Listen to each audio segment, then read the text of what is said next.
ओम नमस्ते सभी को। आज हम कपालभाति प्राणायाम का क्रियात्मक अभ्यास करेंगे। इस प्राणायाम को करते समय जैसे आप आसन की मुद्रा में बैठे हैं, कमर सीधी करके ग्रीवा समरेखा में दोनों हथेली दोनों घुटनों पर रखें और इसमें नासिका से जो हम प्राण को धक्का देंगे, जितना हम प्राण स्वाभाविक ले सकते हैं उतना स्वाभाविक अपने आप आएगा, आपको लेना नहीं है।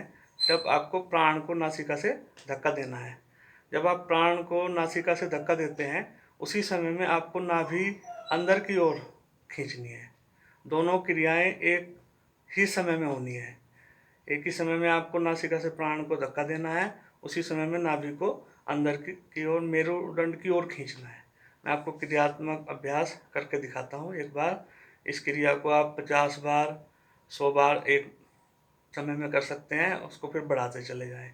इसमें 250 का निर्देश है गुरुदेव के द्वारा कि कम से कम 250 बार एक समय में करें। मतलब टुकड़ों में कर सकते हैं, 50-50, 5 बार भी कर सकते हैं, 4-5 बार।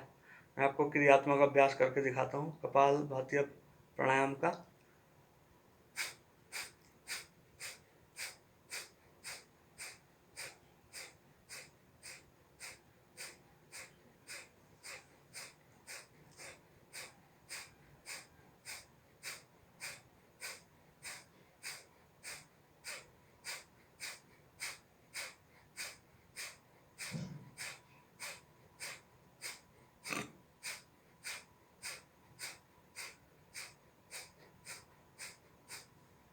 इस क्रिया को आप 50 बार 60 बार एक बार में करें या 100 बार करें। कम से कम 250 बार करना है आपको। 3 या 4 बार में कर सकते हैं आप इस प्राणायाम को।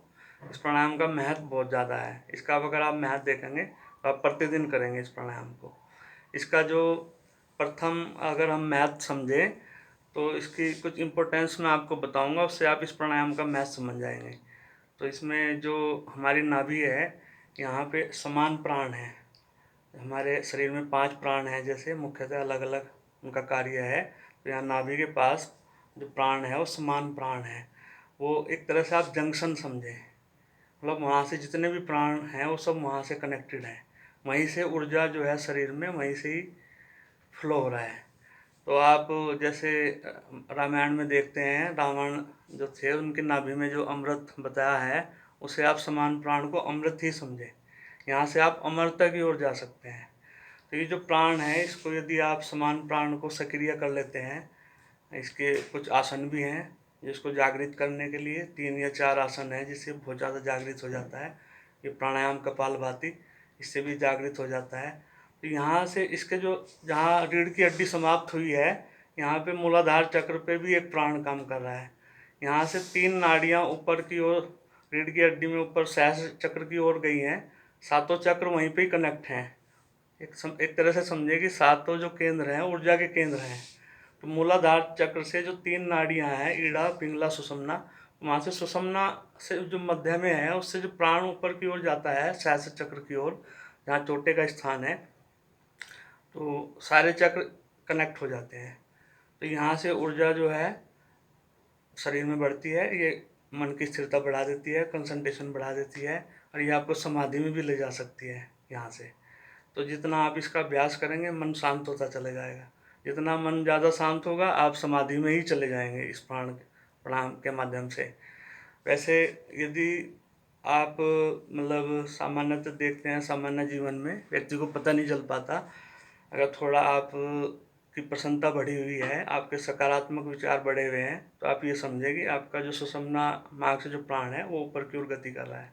उसका कारण की वजह से ही आप प्रसन्नचित्त हैं, उसके कारण की वजह से ही आपके अंदर सकारात्मक ऊर्जा है।